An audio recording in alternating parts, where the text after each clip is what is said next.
നമസ്കാരം. ന്യൂസിലേക്ക് സ്വാഗതം.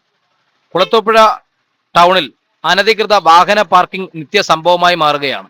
കുളത്തൂപ്പുഴ ഗ്രാമപഞ്ചായത്ത് വളരെ നല്ല രീതിയിൽ നടപ്പാക്കാൻ ആഗ്രഹിച്ചു തുടങ്ങിയ ഒരു പദ്ധതിയാണ് കുളത്തൂപ്പുഴ ടൗണിൽ 2 ബസ് വേ സംവിധാനങ്ങൾ. അഞ്ചൽ നിന്നും കുളത്തൂപ്പുഴയിൽ എത്തിച്ചേരുന്ന ബസ്സുകൾ നിർത്താൻ ഒരു പ്രത്യേക സംവിധാനം കുളത്തൂപ്പുഴ മാർക്കറ്റിന് സമീപം ഒരുക്കിയെങ്കിലും അവിടെ സ്ഥാപിച്ച നോ പാർക്കിംഗ് ബോർഡിന് മുമ്പിൽ തന്നെ വാഹനങ്ങൾ പാർക്ക് ചെയ്തിരിക്കുന്ന അവസ്ഥയാണ് നിങ്ങളിപ്പോൾ കാണുന്നത്. അതുപോലെ തന്നെയാണ് കുളത്തൂപ്പുഴ പഞ്ചായത്ത് ഓഫീസിന്റെ എതിർവശത്ത് അഞ്ചൽ ഭാഗത്തേക്ക് പോകുന്ന ബസ്സുകൾ നിർത്തുന്നതിന് വേണ്ടി ഒരു പ്രത്യേക ബസ് വേ സംവിധാനം ഒരുക്കി നോ പാർക്കിംഗ് ബോർഡും ഒക്കെ സ്ഥാപിച്ചിരുന്നു. ആ ബോർഡിന്റെ മുമ്പിലും അനധികൃതമായി വാഹനങ്ങൾ പാർക്ക് ചെയ്തിരിക്കുന്ന കാഴ്ചയാണ് നമുക്കിപ്പോൾ കാണാൻ സാധിക്കുന്നത്.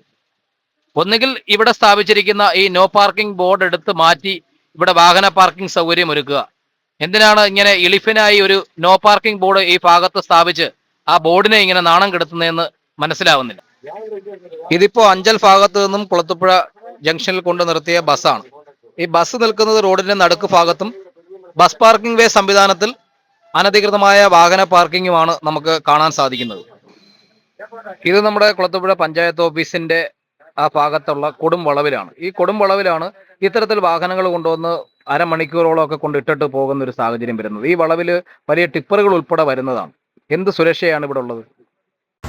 ഈ വാർത്ത കൊണ്ട് ഉടനെ പരിഹാരമാകുമെന്ന പ്രതീക്ഷയൊന്നുമില്ല. എന്തായാലും പറയാനും ചൂണ്ടിക്കാണിക്കേണ്ടത് ചൂണ്ടിക്കാണിക്കാനും തന്നെയാണ് തീരുമാനം. ന്യൂസിന് വേണ്ടി റിപ്പോർട്ടർ ശരത്ത്, കുളത്തൂപ്പുഴ.